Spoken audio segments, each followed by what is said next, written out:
annyeonghaseyo, welcome to my channel. বাইরে পড়ছে বৃষ্টি, ওয়েদারটা অসম্ভব সুন্দর, তাই একটু ভাবলাম চটজলদি বাড়িতে চিকেন বিরিয়ানি বানিয়ে নেওয়া যাক।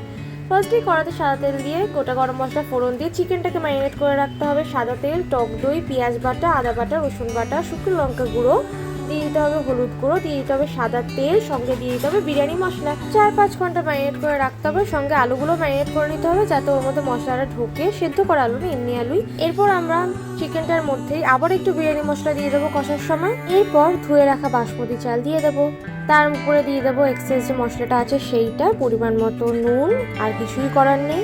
জল দিয়ে দিতে হবে। বলে রাখি, জল হচ্ছে চালের যতটা পরিমাণ তার থেকে 1 আঙ্গুল বেশি জল দিতে হবে। এরপর দমে বসিয়ে দেওয়া হলো, ব্যাস। এবার 20-25 মিনিট পর দম খুলে উপরে ঘি আর বেরেস্তা ছড়িয়ে আরেকটু নাড়িয়ে নামিয়ে নিলেই তৈরি একদম চটজলদি চিকেন দম বিরিয়ানি, ব্যাস। এবার চিকেন কষা অথবা ডিম কারি নিয়ে জমিয়ে খেয়ে নাও।